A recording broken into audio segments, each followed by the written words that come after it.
Shalom, selamat sore, selamat malam Bapak Ibu Saudara.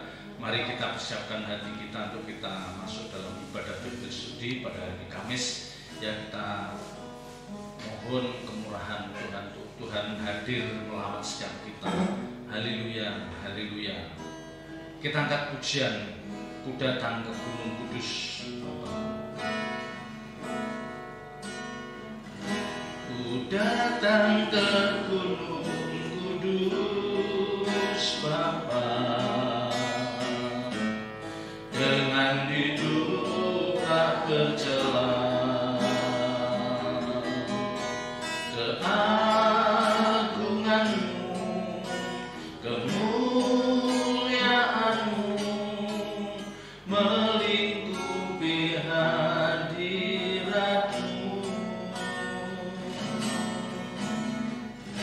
Ku tunduk hormat menyembah Bapa,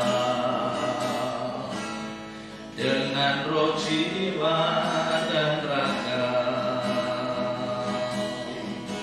Kau Maha Kudus di tempat maha tinggi, di terang tak terhampiri. Ku datang ke Gunung Kudus Bapa, dengan hidup tak bercela,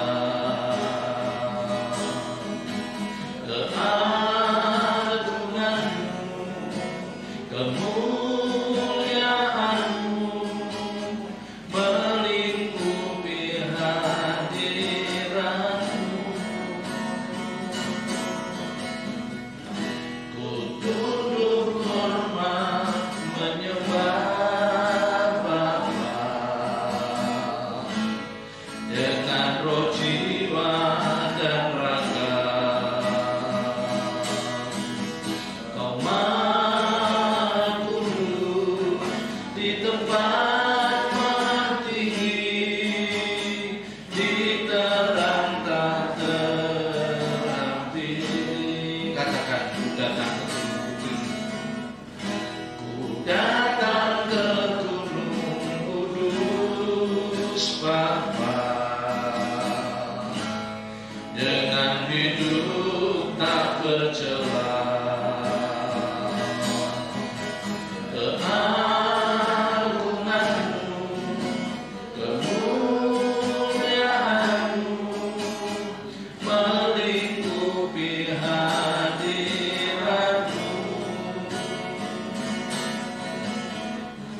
Ku tunduk hormat menyembah Bapa, dengan roh, jiwa, dan raga. Kau Maha Kudus di tempat maha tinggi, di terang tak terhampiri. Haleluya, amin. Haleluya, amin.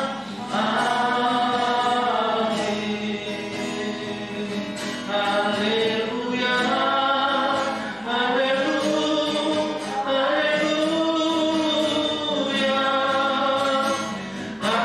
haleluya,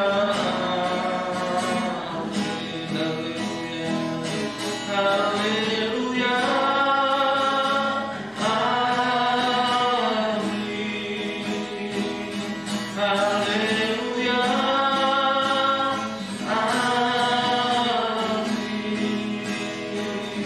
Haleluya, amin.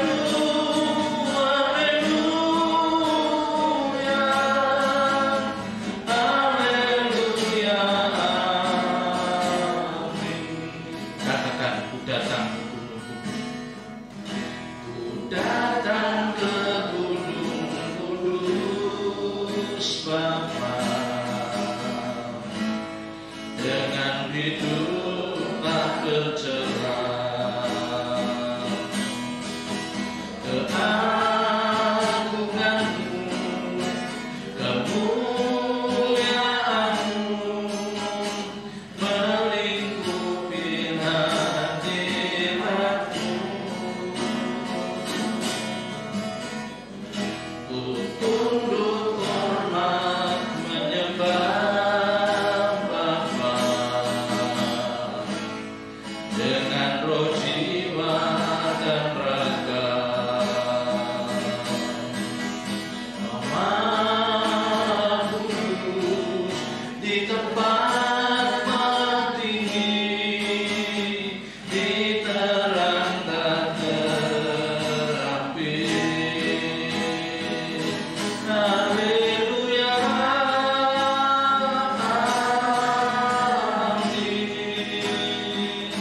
Aku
Seperti di dalam pujian ini, Engkaulah harta satu-satunya yang termulia dalam hidup kami.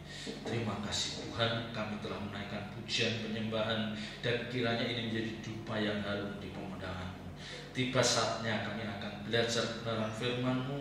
Bapa, tahu perkataan dalam mulut bibir hamba-Mu, biar apa yang hamba-Mu sampaikan itulah kebenaran firman-Mu yang keluar dari isi hati-Mu, yang akan menjadi berkat bagi setiap kami. Terpuji nama-Mu kekal selama-lamanya. Di dalam nama Tuhan Yesus Kristus kami menyerahkan jalannya pemberitaan firman pada sore malam hari ini di dalam tangan kasih-Mu. Haleluya, amin.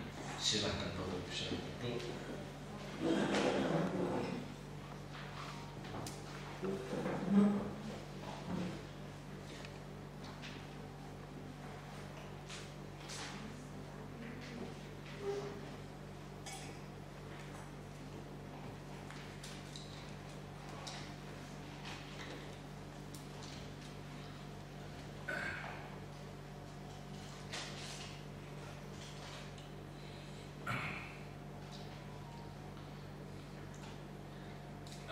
Bapak Ibu saudara yang kasih Tuhan,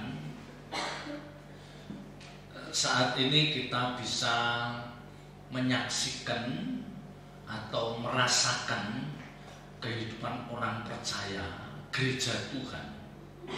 Ya, kita bisa menyaksikan, kita bisa merasakan kehidupan orang percaya gereja Tuhan yang hidup di zaman akhir ini.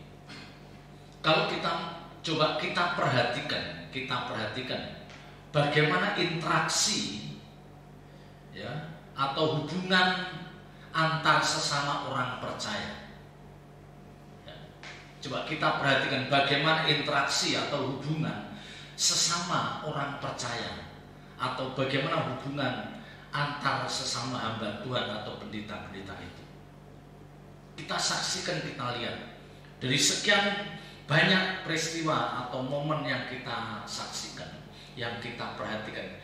Tidak jarang kita menemukan satu keadaan relasi atau hubungan antar sesama orang percaya, antar seorang pendeta itu yang tidak ideal, ya, yang tidak seperti yang diinginkan Tuhan. Ya. Dan seringkali kita prihatin, ya, lihat orang-orang yang memiliki interaksi atau hubungan antar orang percaya itu. Ya. Sudahkah kita menemukan sesuatu yang layak dibanggakan? Ya, sudahkah kita menemukan sesuatu yang layak dibanggakan? Artinya gini, kita diberkati melihat kehidupan, melihat interaksi atau hubungan antara sesama orang percaya itu, kita benar-benar diberkati. Ya, melihat hubungan antara sesama hamba Tuhan, kita merasakan sukacita dan kita bisa mengatakan hubungan seperti itu, interaksi seperti ini yang dikehendaki oleh Tuhan. Ya, berapa banyak kita menemukan hal itu dan berapa banyak kita menemukan hal yang menyimpang.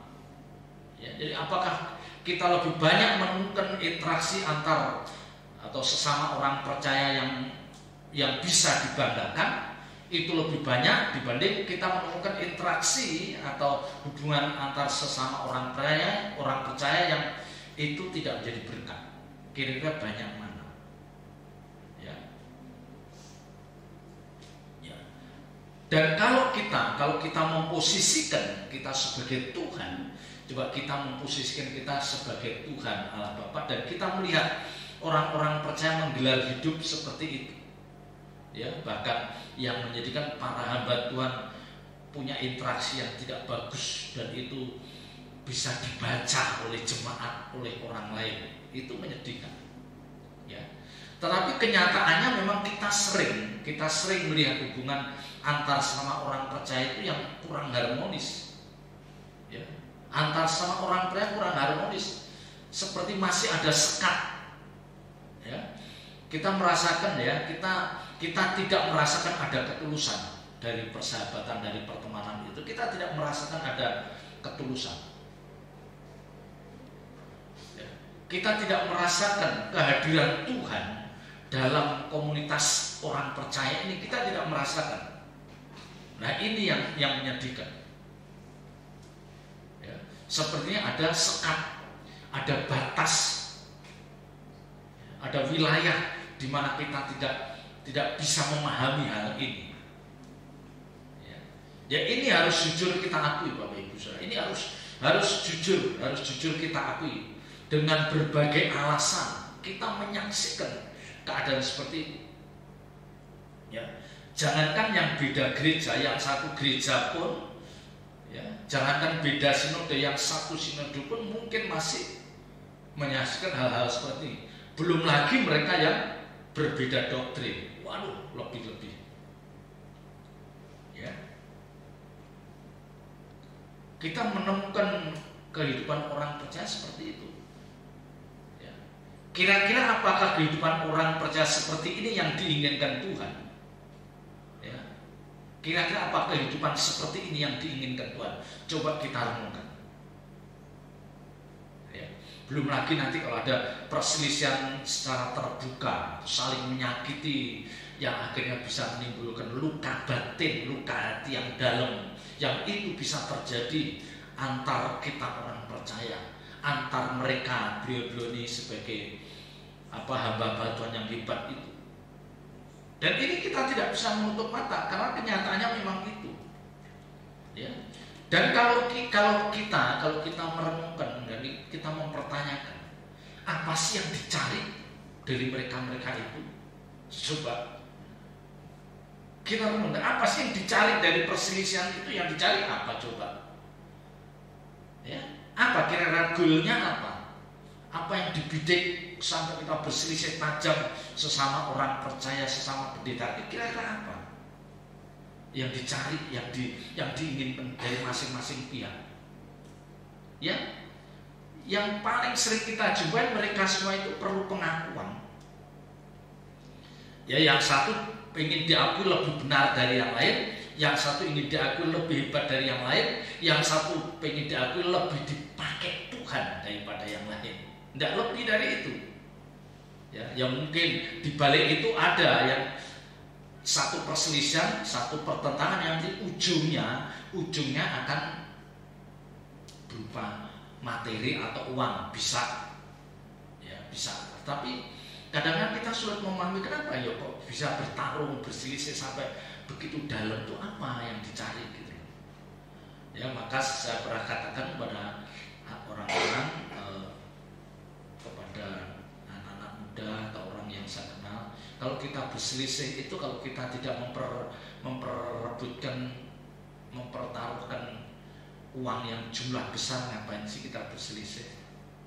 Ya, kecuali kita berebut gunung emas, itu boleh lah, gunung-gunungan, ya, gunung emas, ya mutiara 1 kintal. Tapi kalau yang kita berebutnya nggak ada apa-apanya, nggak ada nilai rupiahnya, hanya masalah harga diri, hanya masalah nilai diri, kepuasan batin, ya capek.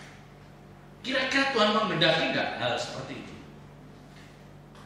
Ya, apa yang saya sampaikan ini realita yang sering kita jumpai, dan dulu saya pernah terlibat di dalamnya. Perselisihan seperti ini saya pernah. Ya, memang tidak meruncing, tapi ada intrik-intrik yang intinya menyingkirkan kelompok lain, itu ada. Ya, maka yang saya katakan, yang lebih menyedihkan kalau kita terlibat di dalamnya. Ini menyedihkan kalau sampai kita ikut terlibat, masuk ke dalamnya dengan lebih jauh, itu bahaya. Jadi mari Bapak Ibu Saudara, kita merenungkan hal ini dan kita berusaha menghindari. Kita hindari hal ini. Coba kalau kita lihat Bapak Ibu Saudara, saya mau mengajak Bapak Ibu Saudara melihat kehidupan jemaat mula-mula.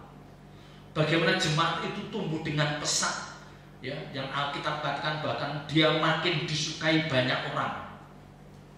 Ya, nanti di dalam Kisah Rasul pasal 2 kita akan lihat kehidupan jemaat mula-mula. Memang kalau saya renungkan kehidupan jemaat mula-mula ini sulit diwujudkan untuk saat ini, sulit. Ya, sulit. Tetapi paling tidak dengan kebenaran yang dipaparkan, yang tertulis dalam Kisah Rasul 2 mulai ayat 41 sampai 47, paling tidak kita pernah menyaksikan ada kehidupan orang percaya seperti itu. Ini fakta sejarah, ada kehidupan orang percaya seperti itu. Ya. Tetapi kalau kita tarik kehidupan saat itu, kita tarik ke dalam masa sekarang, itu sulit kita temukan, nyaris mustahil. Ya, nyaris mustahil. Tetapi sekali lagi, paling tidak kita pernah menemukan kehidupan orang percaya yang sangat luar biasa itu. Ya, Bapak Ibu Saudara, mari saya mengajak melihat di dalam Kisah Para Rasul pasal 2 ayat 41 sampai dengan 47. Ya, di sini kita mau belajar, ya, perikopnya cara hidup jemaat yang pertama. Cara hidup jemaat yang pertama. Ya, ayat 41. Orang-orang yang menerima perkataannya itu memberi diri dibaptis, dan pada hari itu jumlah mereka bertambah kira-kira 3.000 jiwa. Kita bisa membayangkan. Ya. Dikatakan ada sejumlah besar orang, 3.000 jiwa menjadi percaya. Tentu ini bukan tanpa alasan. Tentu ini setelah mereka mendengar apa yang disampaikan oleh Rasul Petrus.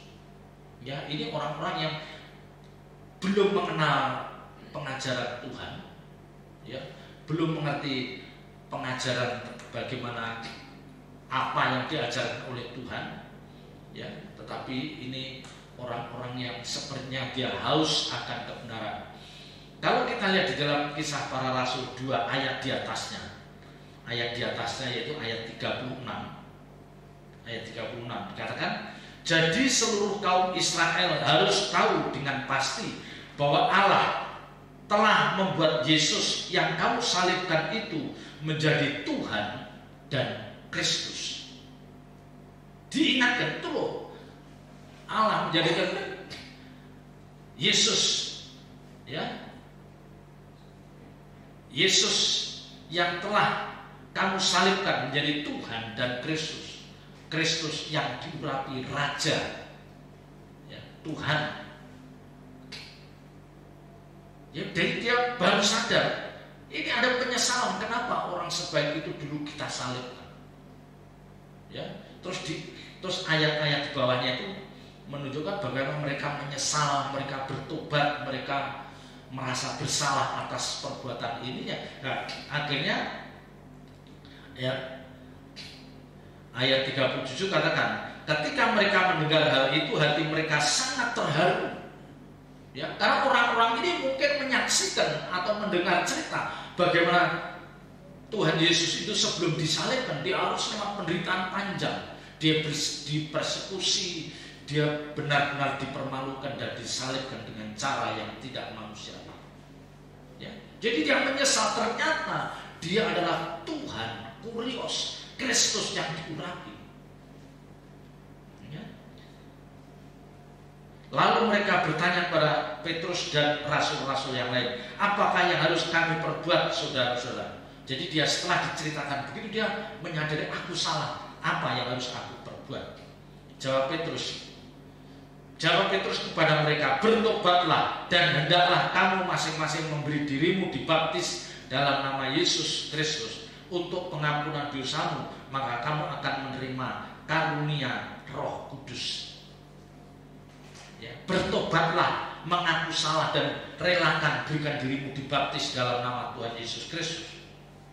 Ini sebagai untuk apa? Pengampunan dosa, maka kamu akan menerima karunia Roh Kudus.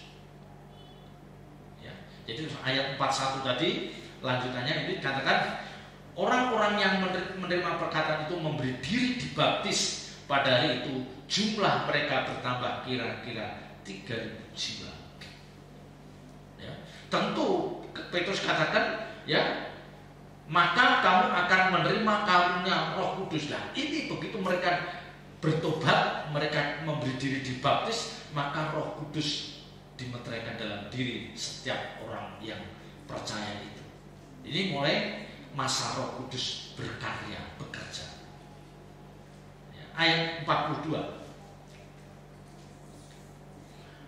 Mereka bertekun dalam pengajaran rasul-rasul dan dalam persekutuan, dan mereka selalu berkumpul untuk memecahkan roti dan berdoa.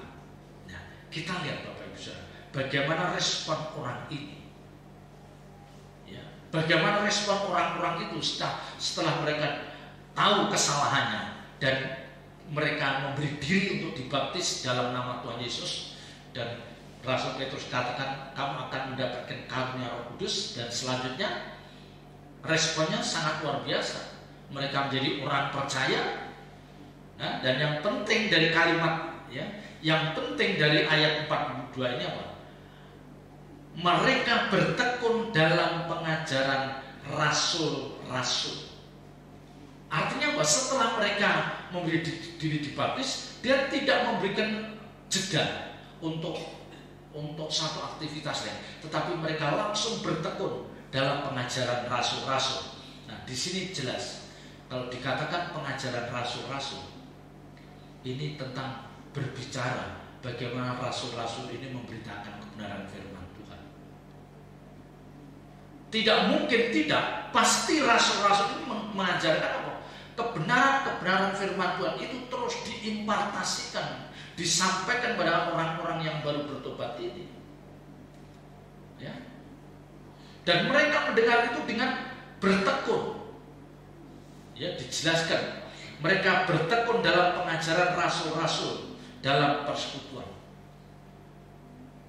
Ya. Bertekun itu artinya apa? Mereka melakukan satu aktivitas yang tanpa berkeputusan. Tanpa berkeputusan. Jadi hari ini, besok lagi. Jadi mereka seperti orang yang lapar dan haus akan kebenaran firman Tuhan. Ya. Nah, di sini Bapak Ibu Saudara, di sini pelajaran yang baik dari ayat 42 ini adalah bahwa pertobatan seseorang itu tidak boleh berhenti hanya bertobat, meninggalkan kehidupan masa lalu. Ya, itu memang harus, tapi tidak berhenti di situ, harus langsung diikuti. Dia merespon dengan apa? Mendengar pengajaran lewat firman Tuhan. Dia dilakukan dengan mereka bertekun. Ya, jadi mereka sudah merasakan bahwa mendengar firman itu, bersekutu mendengarkan pengajaran rasul-rasul itu sudah merupakan suatu kebutuhan. Itu merupakan suatu kebutuhan. Ya. Jadi kalau orang sudah mendengar firman, beribadah itu sudah bukan saja kewajiban, tapi sudah merupakan kebutuhan. Aku kalau tidak mendengar pengajaran, aku kalau tidak ibadah, aku kok tidak ada damai sejahtera. Dia sampai dia merasakan hal itu. Ya. Dan mestinya Bapak Ibu Saudara dan saya harusnya pada level itu. Jadi ibadah itu bukan hanya wah wajib nggak enak, bukan itu, tapi kebutuhan kita. Ya, membaca Alkitab itu kebutuhan kita. Mendengar firman, berdoa itu kebutuhan. Bukan satu seperti yang beban yang seperti ditaruh dalam pundak kita, bukan. Itu harus dianggap sebagai kebutuhan kita. Ya. Nah, orang yang ibadah seperti ini, ya, dengan tekun, ya ini saya katakan ini pasti orang-orang yang memiliki lapar dan haus akan kebenaran firman Tuhan, yang menjadikan pengajaran rasul-rasul itu sebagai kebutuhan. Mereka pasti datang dengan apa? Tanpa memiliki agenda pribadi. Ya, tanpa memiliki agenda pribadi dalam hidupnya. Ya, inilah yang kemarin Alkitab katakan, ini yang dikatakan ibadah yang disertai dengan rasa cukup. Maka pasti banyak manfaatnya, akan banyak kegunaannya. Jadi kalau kita ibadah itu kebutuhan, dan jangan ada agenda kecuali ingin mendengar suara Tuhan, kecuali ingin dilawat Tuhan.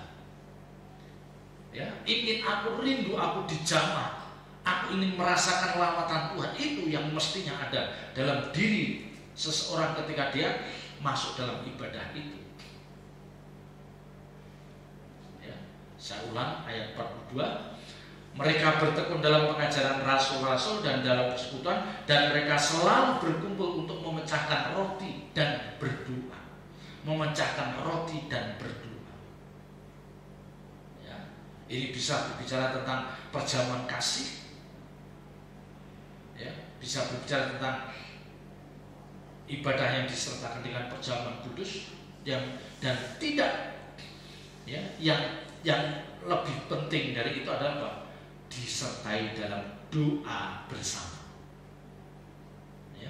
Jadi dalam persekutuan, dalam komunitas orang percaya itu, perjamuan kasih oke, boleh ada, boleh tidak ada. Tetapi yang lebih penting di atas semuanya itu, satu, mendengarkan suara Tuhan lewat pemberitaan firman, dan yang kedua, berdoa dalam komunitas orang percaya.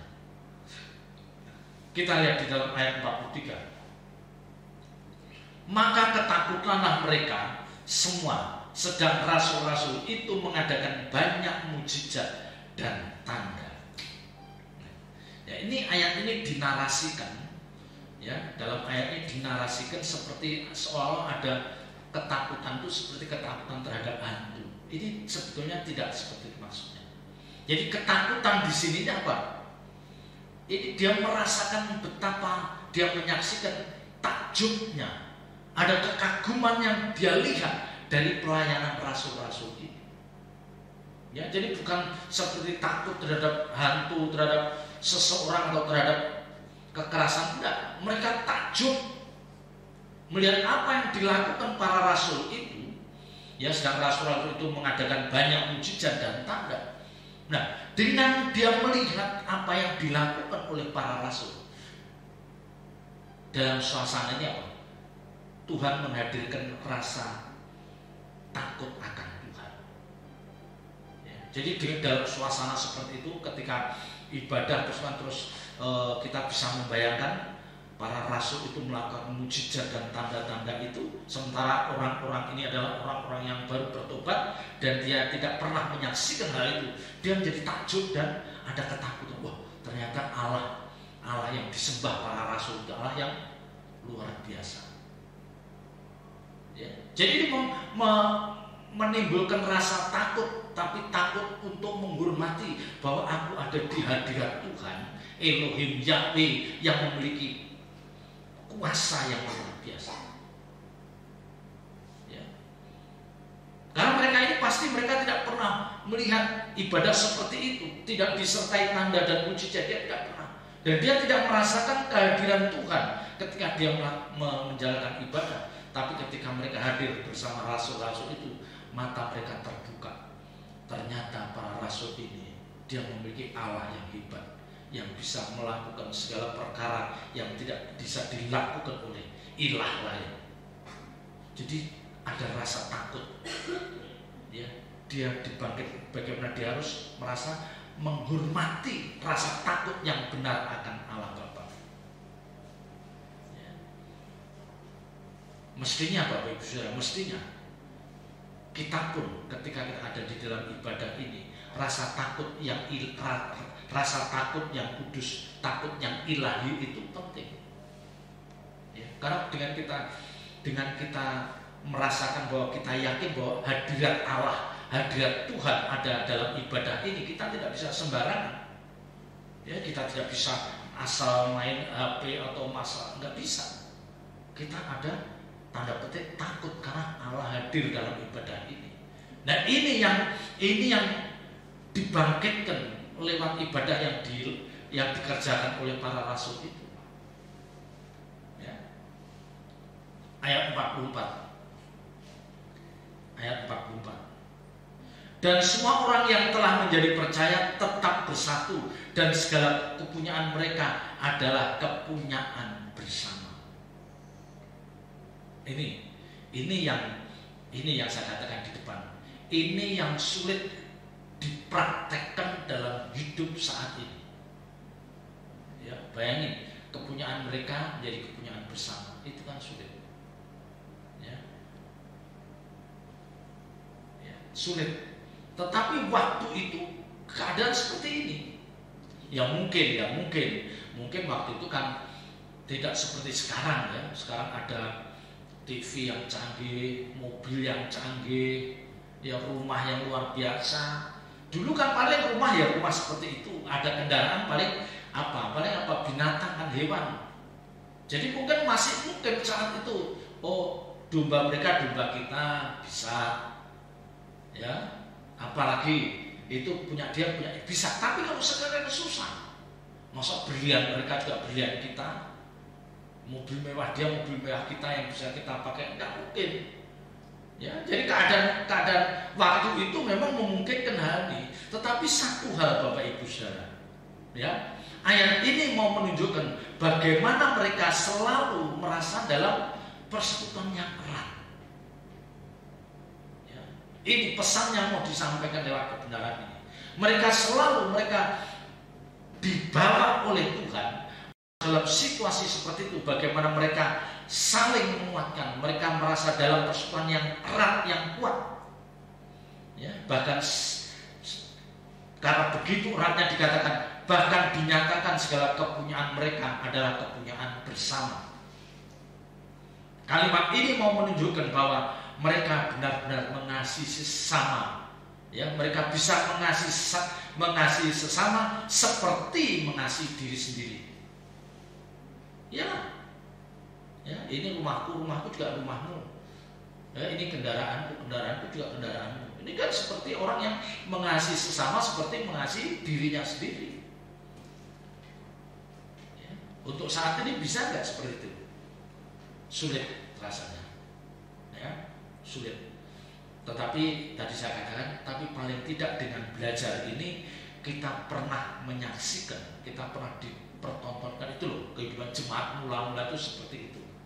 Kalau toh kamu tidak bisa copy paste hidup jemaat mula-mula, ya nyontoh persis seperti itu, tetapi paling tidak kamu jangan egois. Ya, paling tidak kamu jangan egois.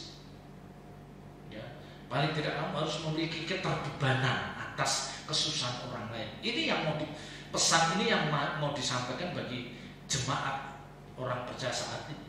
Jangan egois. Kalau jemaat mula-mula bisa seperti itu.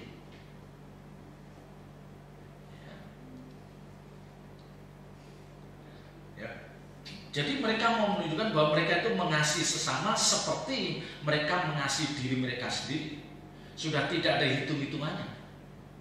Tidak ada hitung-hitungannya. Kalau misalnya yang satu panen, yang satunya karena sesuatu dia nggak panen, dia ngambil, mungkin bisa ngambil gandumnya, ngambil padinya, aku bagi ya. Saat itu sangat mungkin, ya, dia punya ternak banyak, sehingga dia ternaknya ini pinjem ternaknya untuk membajak sawah, sangat mungkin.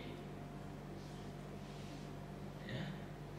Inilah yang Alkitab katakan, inilah kita ini sebagai tubuh Kristus. Ya. Sebetulnya pemahaman tubuh Kristus itu harus sampai ke sana.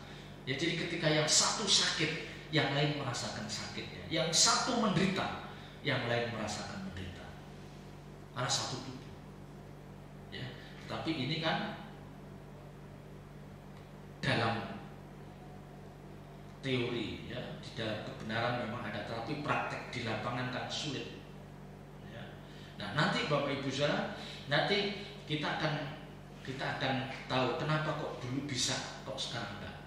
Ya, yang pertama jelas keadaan dulu sangat berbeda. Ya, kita ini bisa diperlengkapi dengan barang-barang yang branded dari berbagai macam, mulai dari perhiasan lah, parfum lah, mobil lah, kolam renang pribadi lah, villa lah. Ya. Orang yang punya villa lebih dari satu belum tentu dipinjam saudara kandungnya, belum tentu. Ya, padahal mungkin dipinjam 3 hari 4 hari kan enggak berkurang kan. Tapi belum tentu boleh.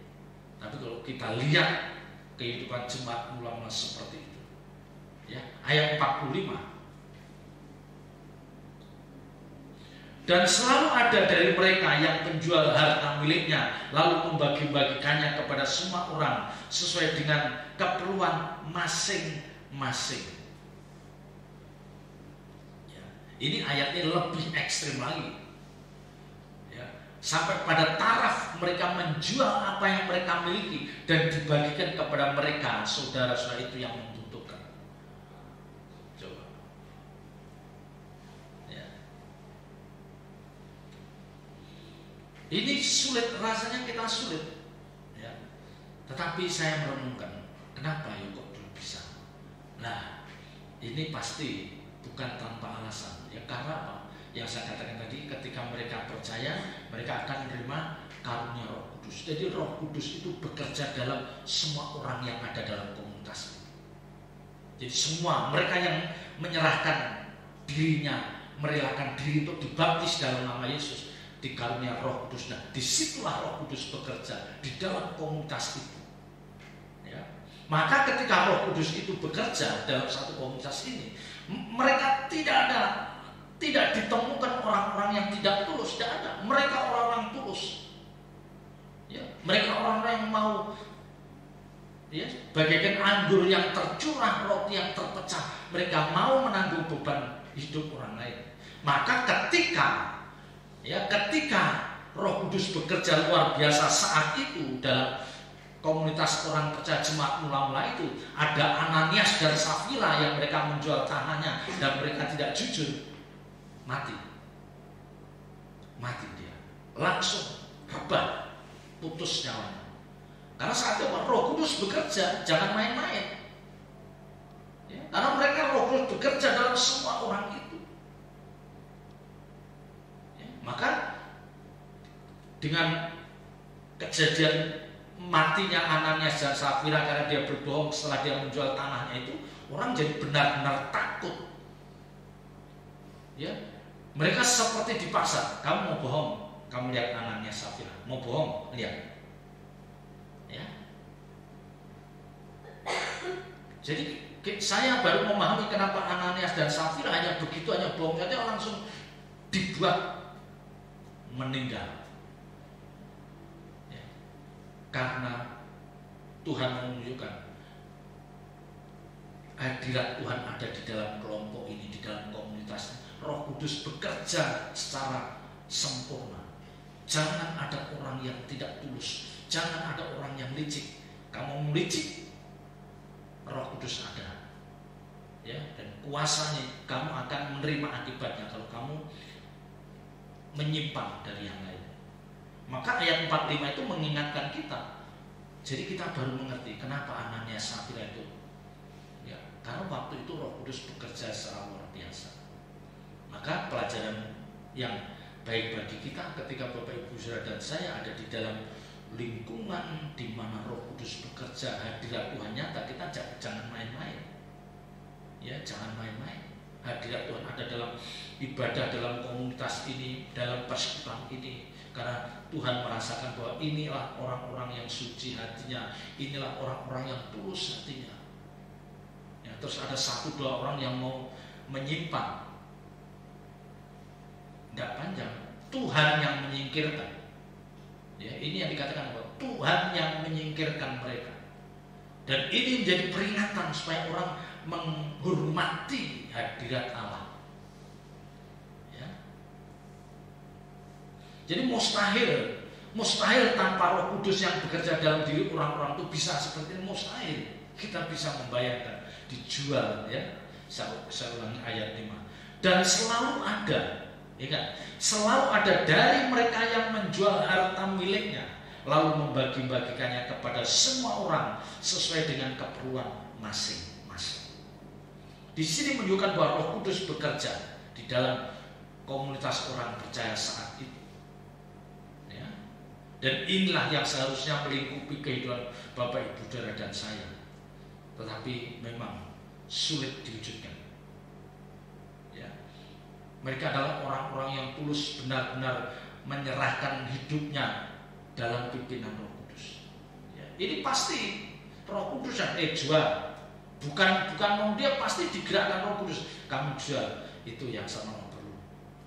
Nanti berapa hari kamu jual, itu yang sama perlu. Ya. Ini mau menunjukkan bahwa semua orang-orang ini pasti dalam pimpinan Roh Kudus. Ya. Ini. Ya. Dan yang menarik di sini, semua orang sesuai dengan keperluan masing-masing. Nah, orang-orang yang memerlukan itu pasti dia nggak mungkin dia nggak perlu terus ngomong aku perlu, nggak mungkin. Ya. Jadi dalam komunitas itu semuanya tidak ada curiga, semua saling percaya, semuanya tulus. Ya, jadi kalau yang salah mengatakan aku perlu, yang sini oh ya perlu. Jadi nggak tanya teman bener nggak sih dia perlu, nggak perlu tanya gitu. Kalau kita kan kadang-kadang ada orang perlu kita konfirmasi, bener nggak sih dia nggak apa, bener nggak sih dia bener-bener nggak punya apa-apa, ya.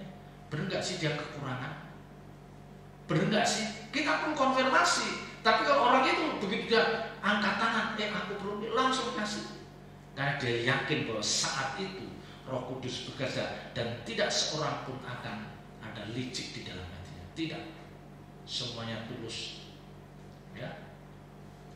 Jadi tentu dalam komunitas orang ini tidak mungkin ditemukan orang-orang yang licik, orang-orang yang menggunakan kesempatan. Tidak mungkin ditemukan orang seperti itu. Ya. Orang-orang yang tidak tulus, ngakali, tidak mungkin. Ya. Jadi pasti dalam komunitas ini mereka semua adalah orang-orang yang bisa dipercaya. Nah ini Bapak Ibu, kita belajar. Kalau dulu pernah ada jemaat mula-mula seperti itu, betapa sulitnya kita mewujudkan hal itu. Tetapi saya mengingatkan, kalau toh kita sendiri yang merindukan, sulit. Ini yang merindukan harus banyak orang. Ya, karena kalau yang merindukan hanya kita atau 2-3 orang,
Tes, oke.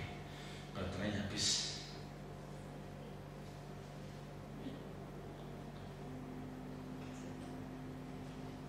Jadi di saat itu tidak ditemukan orang-orang yang licik, tidak mungkin. Ya, tidak mungkin. Nah, tadi saya katakan kalau kita merindukan bagaimana kita bisa mewujudkan jemaat mula-mula, kita tidak akan bisa kalau hanya 1, 2 orang, 3 orang. Sementara di luar sana ada puluhan orang hidupnya nggak tulus, sulit. Tetapi paling tidak Bapak Ibu Saudara, mari kita mempelopori, kita akan belajar menunjukkan ketulusan kita, keterbebanan kita untuk orang lain. Ya, keterbebanan kita untuk membantu orang lain, ketulusan kita menolong orang lain, kita berlaku untuk tidak menggunakan kesempatan, kita menjadi orang-orang yang bisa dipercaya, itu yang penting. Ya kalau kita misalnya Roh Kudus bekerja hanya beberapa orang, terus yang lain nggak jelas, habis kita jual rumah kita, mobil kita habis, udah rusak kita. Ya. Kalau saat itu memang beda suasananya. Ya. Ayat 46. Dengan bertekun dan dengan sehati mereka berkumpul tiap-tiap hari dalam bait Allah. Mereka memecahkan roti di rumah masing-masing secara bergilir dan makan bersama-sama dengan gembira dan dengan tulus hati. Ya, kalimat bertekun dan sehati menjadi kunci. Ya, bertekun dan sehati. Sehati itu sulit, tidak mudah. Ya, sehati itu artinya apa? Satu arah. Kalau yang satu seliranya seperti ini, yang lain sama. Ini sehati. Ya, jadi dalam setiap keputusan yang diambil tidak pernah menimbulkan perselisihan.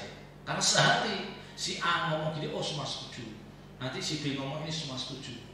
Karena udah sehati, nah ini susah, ya susah. Maka di gereja ini saya ajarkan untuk hal-hal yang tidak prinsip kita jangan kita ribut, ya jangan kita misalnya menentukan seragam lah, menentukan konsumsi lah, menentukan hari Natal, itu nggak prinsip, kita jangan ribut.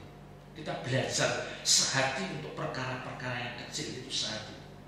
Ya, sampai nanti kita benar-benar orang yang tidak mau diributkan dengan hal yang remeh-temeh seperti ini. Ya, jadi tepat, tapi sulit untuk mewujudkan sehati, itu sulit. Ya, karena kalau sehati itu mesti gini, kalau mau menjadikan komunitas ini menjadi komunitas yang bisa sehati, masing-masing orang harus punya keinginan yang kuat. Masing-masing orang harus keinginan yang kuat untuk apa? Mengikis egonya. Aku masih ego, dikikis pelan-pelan. Aku masih mau menang sendiri. Ya, nanti kalau idenya nggak dijalankan, ngambek. Itu yang sering kita temukan dalam rapat. Kalau idenya nggak dijalankan, ngambek.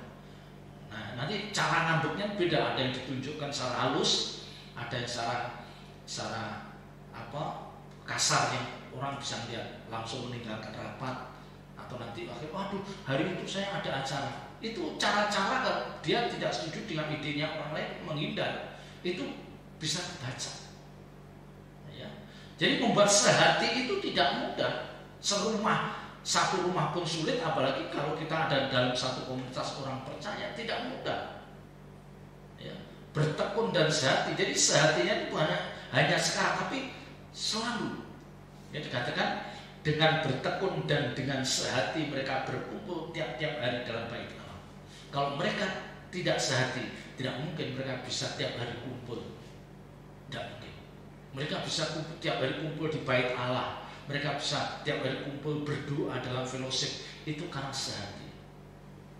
Ya, kalau nggak sehati, mereka pasti ada alasan tertentu untuk dia tidak hadir. Ya, jadi Bapak Ibu Saudara, memang sulit untuk mewujudkan sehati, tetapi kita harus mementingkan kepentingan Tuhan. Ya, mementingkan kepentingan Tuhan harus di atas kepentingan kita. Ya. Kalau dikatakan ya, dengan bertekun dan dengan sehati mereka berkumpul dengan tiap hari dalam bait Allah, mereka memecahkan roti di rumah masing-masing secara bergilir dan makan bersama-sama dengan gembira dan dengan tulus hati. Dia semua dilakukan, makan bersama dengan bergembira dengan tulus hati. Tidak ada yang merasa dibebani. Ya. Jadi kalau ada fellowship itu happy semua. Ya, yang di rumah sana bisa menyajikan makanan yang enak, kita happy. Nanti di rumah sana makannya sederhana, kita tetap happy. Jangan dipersoalkan. Ya, yang penting apa? Yang penting fellowship-nya ini, yang penting sehati berkumpulnya ini yang penting. Yang penting ini berkumpulnya sehati, berdoa bersama itu yang penting. Konsumsi masalah makanan itu nomor sekian.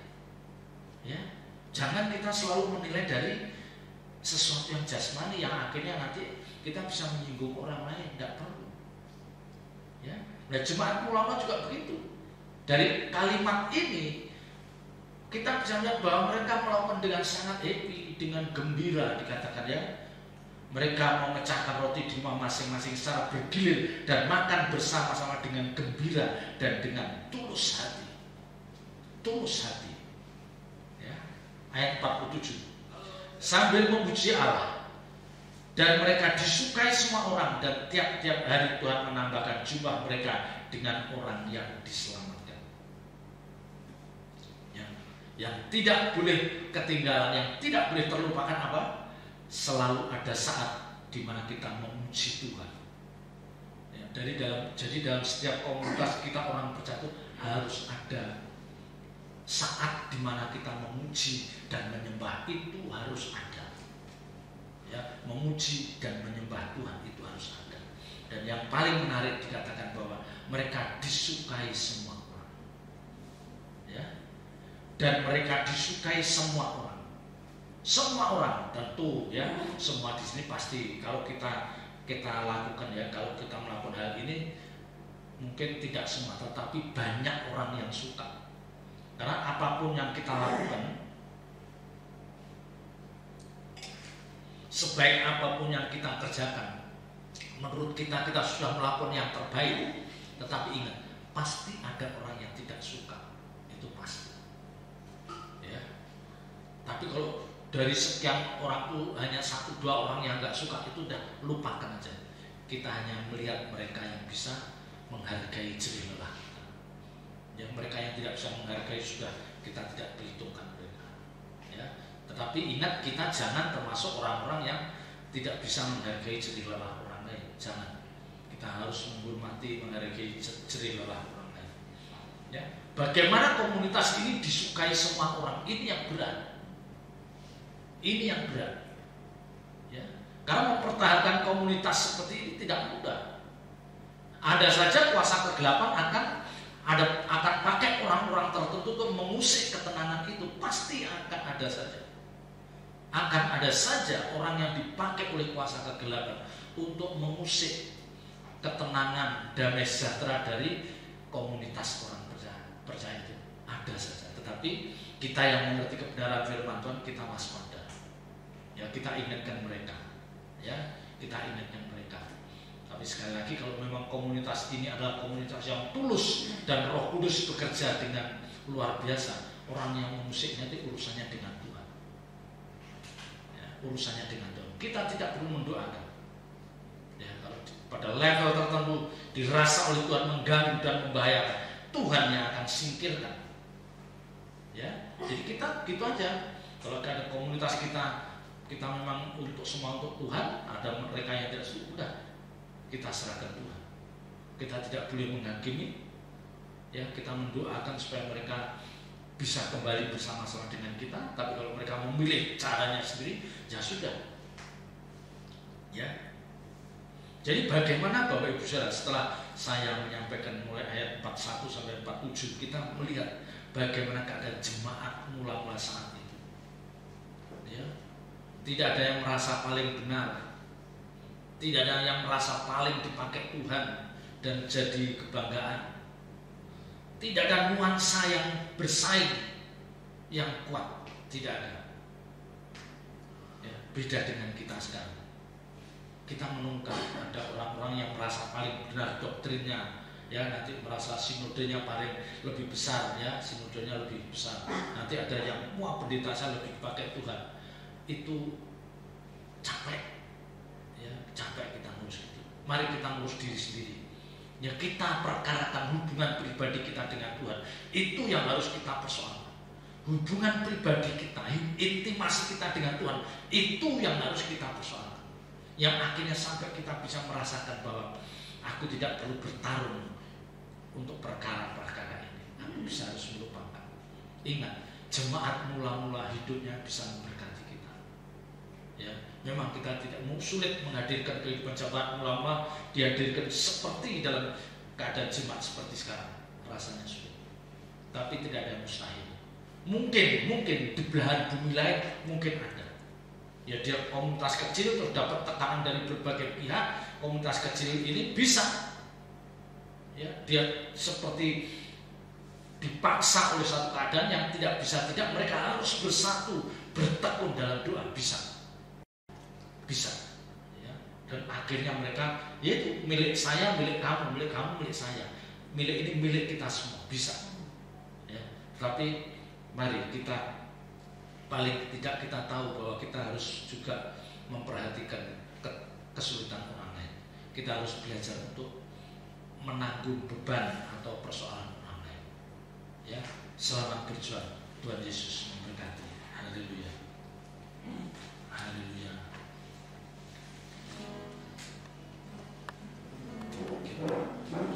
Sambil Bapak Saudara bangkit berdiri. Engkaulah perlindunganku, tempat berteduh.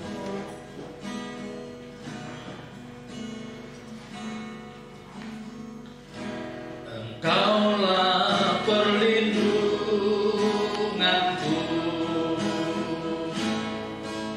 tempat perteduhan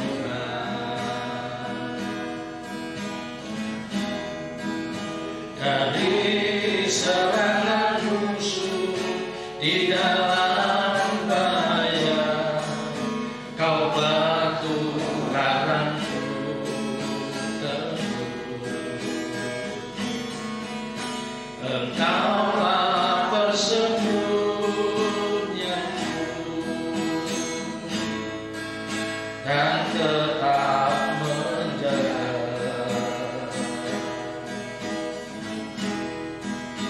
Atas kesesakanku dalam pencobaan, kau beri kerukunan. Engkaulah perlindunganku, engkaulah perlindunganku,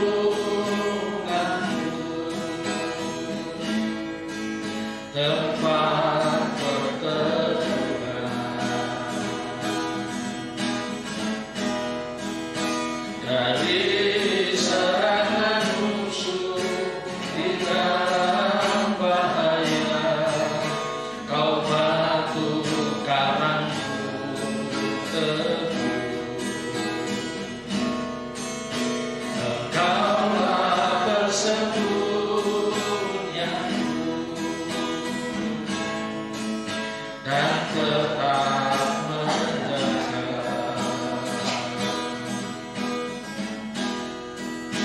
Atas kesesakanku dalam pencobaan, kau beri kerukunan. Sebab itu jiwa bersorak-sorai, sebab itu jiwa bersorak-sorai.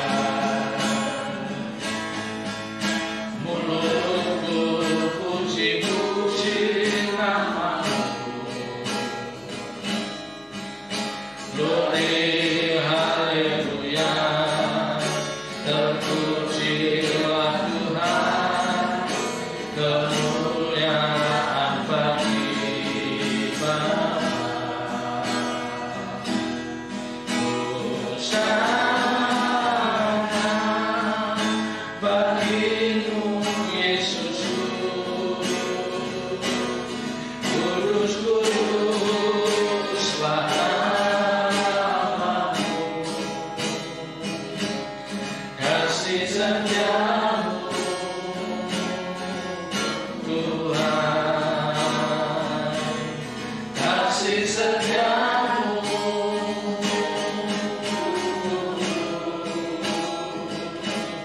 kasih setiamu bagi kami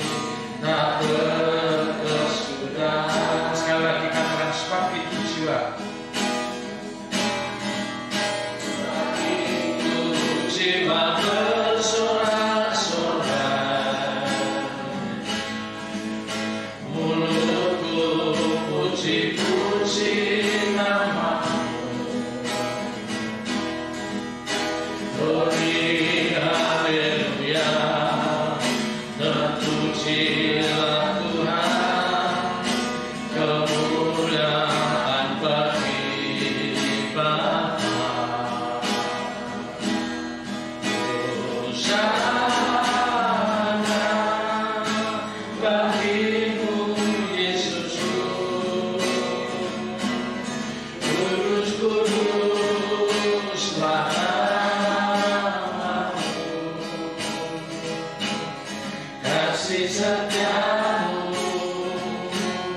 Tuhan, kasih setiamu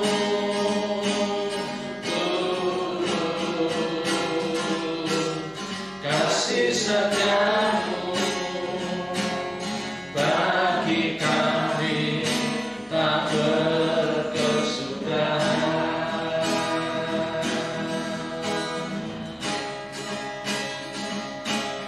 Kasih setiamu bagi kami tak berkesudahan.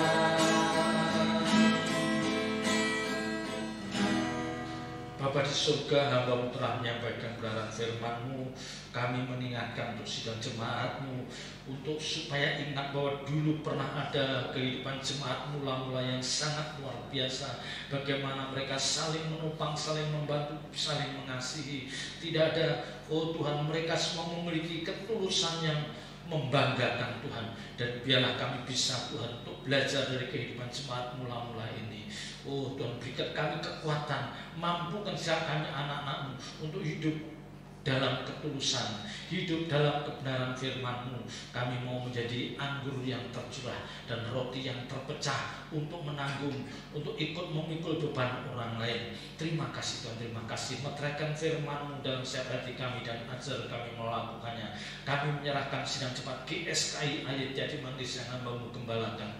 Juga saudara-saudara kami yang setia mengikuti ibadah sermon ini. Bapa, kiranya Engkau memberkati hidup saudara-saudara kami ini, memberkati pekerjaannya, memberkati usahanya, memberkati anak cucu menantunya, apapun yang mereka kerjakan berhasil, dan ini semua untuk kemuliaan nama-Mu.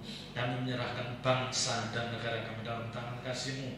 Pakai Bapak Presiden, Bapak Wakil Presiden, dan seluruh pejabat tinggi negara, kiranya oleh pimpinan dan kekuatannya dari Engkau, para pemimpin bangsa ini mampu membuat bangsa ini ke depannya menjadi lebih baik lagi. Terpuji nama-Mu kekal selama-lamanya. Bapak Ibu saudara yang dikasihi Tuhan, terimalah berkat yang dari Allah Bapa. Dengan demikian Bapak Ibu saudara yang dikasihi Tuhan, terimalah berkat-berkat surgawi yang dari Allah Bapa, cinta kasih-Nya yang kekal dari Tuhan Yesus Kristus, dan dalam penyertaan dan pimpinan kuasa Roh Kudus-Nya mulai saat ini sampai Maranatha. Tuhan menyertai perjalanan hidup Bapak Ibu saudara. Dalam nama Tuhan Yesus Kristus kami berdoa dan mengucap syukur. Haleluya. Amin. Selamat malam Tuhan Yesus memberkati.